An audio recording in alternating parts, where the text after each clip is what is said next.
got Dr. Disturbing with a video, man. Make sure I give you a thumbs up. And also, make sure y'all go check out my second channel. I posted a new video on there yesterday. Make sure y'all go show that love. Therefore, let's go ahead with this Dr. Insanity. Yeah, Mr. Ballin' tomorrow. Mr. Ballin' tomorrow now. Then y'all know nothing. We're later today. They went one way, he went another way. When you look at that video, to you, that is Ksoo Robinson. Oh, this Ksoo. Cancel that. On the 15th of January, 2020, shit. A police officer witnessed one of the most brutal and Oh, God, I didn't even know that. I swear to God, I didn't know there was Ksoo though. killings of the decade. The killer was still unknown. However, police had their suspicions. In an attempt to get more information, they brought in rapper Ksoo's dad, where they would break the news to him that his son was part of a murder. What followed is one of the most shocking and unexpected moments in interrogation. I ain't never seen it. All the stories, and killing the told Abdul Robinson Sr. was the leader of a violent gang in Jacksonville, Florida, and brought his sons along with him. One of these was Hakeem Robinson, better known as Ksoo, a rapper that had recently been fighting with another rapper online, Charles McCormick, aka Lil Buck, and released a diss track on Hakeem. Just weeks later, dashcam footage captured McCormick being shot. Which I think we reacted to. Just look up Ksoo reacts Ksoo in the search bar. Dead by a man with an assault rifle. A manhunt ensued before Hakeem and 3 other men in total were arrested in connection with the murder. Later, Hakeem's father was also brought in for questioning and told that they thought his son had brutally murdered a man and would likely be spending life in prison. But what police didn't expect was the reaction they would get from his father. Mr. Robinson again. Joel Cooper with the State Attorney's Office.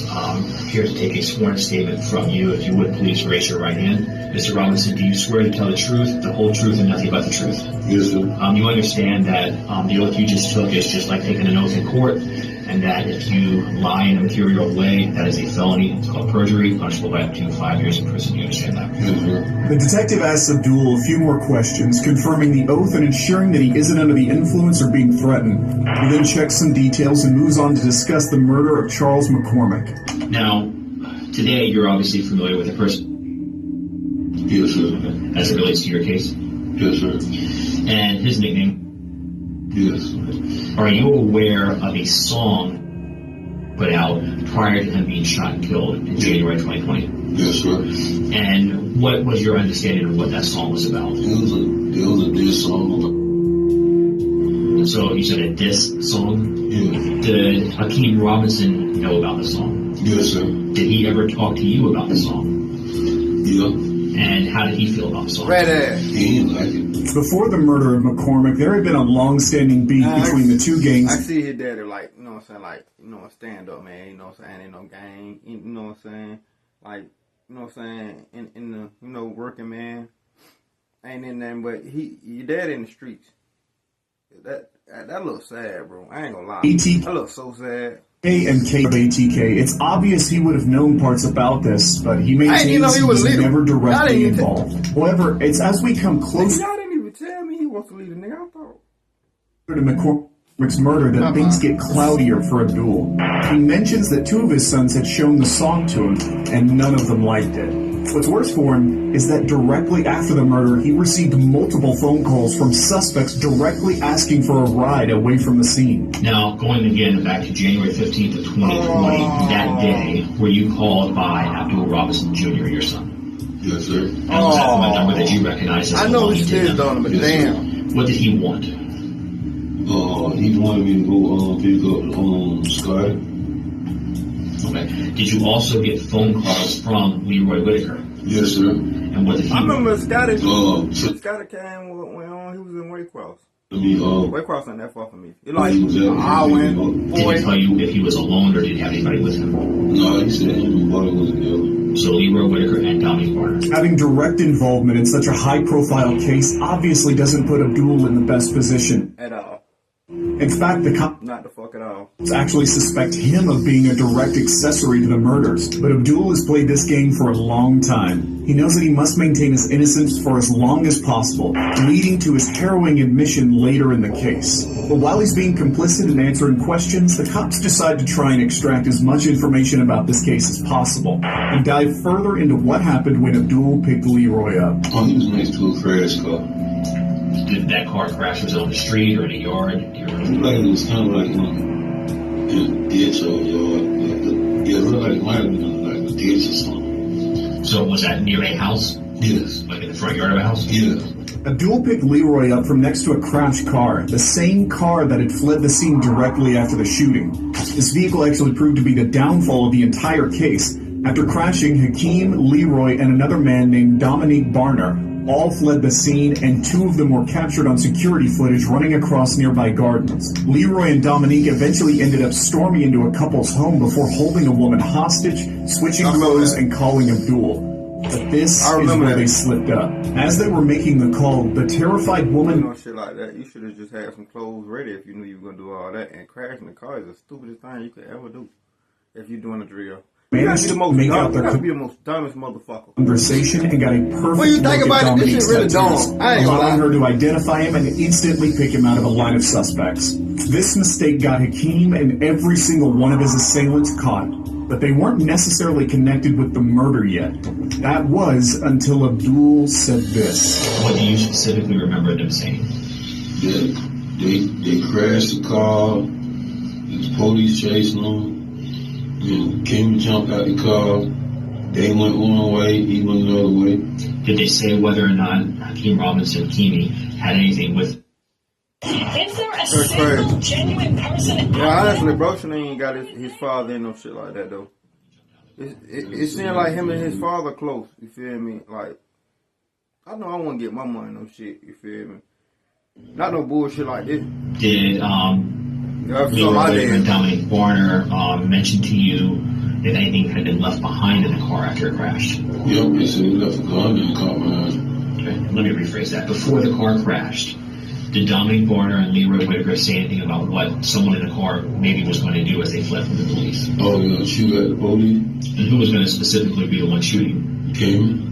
While no gun was actually found in the crashed vehicle, it's starting to become clearer and clearer how little Abdul is holding back. Remember, Hakeem is his own son, and he's currently the #1 suspect in a murder investigation. While he's under oath, he must tell the truth. That doesn't mean he has to answer any of the detective's questions, though. But he's choosing to willingly answer every single one, sparing no details. So far, he's told him all of the details. You think nigga with all the money they be having, they'll have some fucking lawyers in there. Oh, he do got a lawyer in the room. I'm tripping. My bad, bro. I think that's a lawyer or the detective. But the lawyer ain't saying shit, so I don't think that's the lawyer, bro. The lawyer normally say, hey, don't even say nothing, let me talk. That's what a lawyer say. The fact that he had a gun on that day and that he was planning to shoot at police while fleeing from them. But even after all of this, he's still not done snitching. In addition to that information, did you learn about... That nigga insane. Yes, sir. And who told you that? Scotty explained to me that it was the guy that got shot. It was a little while If that's back. the lawyer, I'll fire his ass. At a gas station that made the song. So Leroy Whitaker was explaining to you it was a person that had been shot. Yeah. Scotty? And the reason was because of a song that he put out? Yes, sir. And so when he told you that information, were you aware of who this person was? Yes, sir. Abdul has now confirmed a motive for the shooting. God damn, boy, he's trying to get out of that jam, boy. God. It That nigga directly won't be that my the reason dad for no the more. shooting was the song and long-standing feud between Hakeem and McCormick, and even stating that Leroy had shot McCormick once in the past. However, while it might not seem like it, possibly the most incriminating statement of all here was when he said he knew the victim before Leroy even mentioned it. He makes it clear that he's known about McCormick and the possible plans to get revenge on him for a while, which can easily be used as a way to argue that the murder was premeditated. And if Abdul knew that McCormick was the victim before he'd mentioned it, it heavily implies that there had been discussions about it previously, increasing Hakeem's sentence drastically. It seems that all respect he had for his son has gone out the window, and he's fully fessing up to the cops on his behalf. This is when Abdul decides to fully seal the deal and makes a harrowing admission that would shock the detectives, ruin his reputation as a gangster, and seal his son's fate forever. Did you see any... Bro, one thing I hate is a person that in their life and turn out to be a snitch. Like, I'm not no street dude. I'm a street dude. I'm not a hood dude. It's a difference. You feel me? I hate rats. Damn sure if you close to the motherfucker that you snitching on, Man, y'all seen Goodfellas. If you close to the motherfucker you snitching on, or if a motherfucker in your family they snitching, cut off. That shit on crazy. social media, posted I don't play that shit. Robinson that concerns you. Nigga, my mama ain't calling 911 for real, man. Oh, y'all like, bro? Fuck. Y'all nigga tripping. The toes done. It was Instagram story. Yeah, Instagram story. And was that something that was posted by Hakeem Robinson? Yes, sir. When you saw that, were you upset? Yes, sir. Did you try and reach out and speak to Hakeem Robinson? Yes, sir. And when you spoke to him, what did you tell him? I told him you need to take that down. Did he deny? Damn, he told everything. You told him to take that down. You know? God damn, As part man. of the discovery in this case, you've had an opportunity with your attorney to watch what I'll refer to as a dash cam video, a video that actually recorded the murder of Charles McCormick. Is that correct? Yes, sir. And you've watched that. Yes, sir. Now, when you watched that video, could you see what the shooter was wearing? Yes, sir. Could you see how the shooter ran? Yes, sir. How the shooter moved? Yes, sir. Did you also see the firearm that was used? Yes, sir. Now, when you watched that video of the murder of Charles McCormick, did you recognize the shooter? They ain't even gave this nigga no beverages, no food, and nothing he tell them.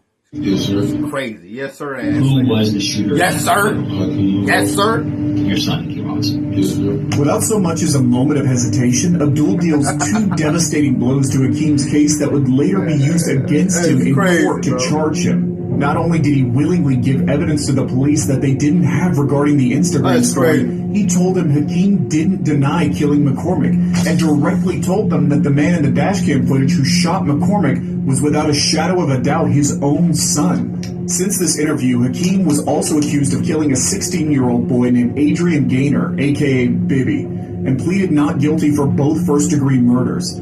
As of right now, his case is still ongoing, but regardless of the outcome, his entire life has been flipped upside down, all thanks to his dad for telling the police everything.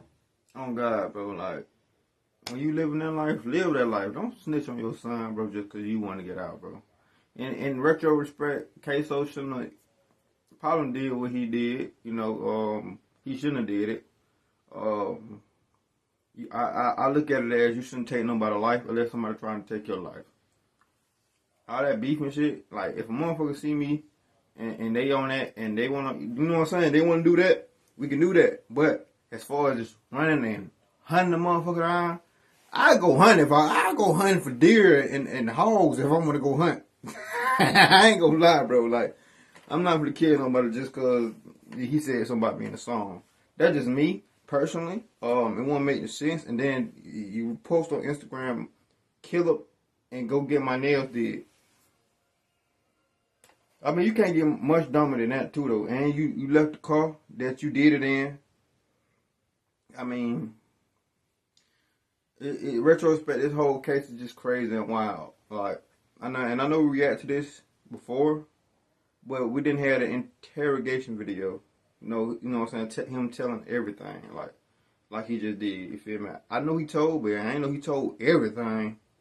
But make sure I give video a thumbs up, like, subscribe. Dr. Insanity did your thing. Mr. Baller video tomorrow. We back on track. I know it's 2 videos I gotta do with Mr. Ballin that I haven't did, but we're gonna get to them soon. So I'm just gonna keep up right now. When he posts tomorrow, y'all gonna get that video tomorrow. That being said, see you when I see y'all. Love y'all. That's right, man.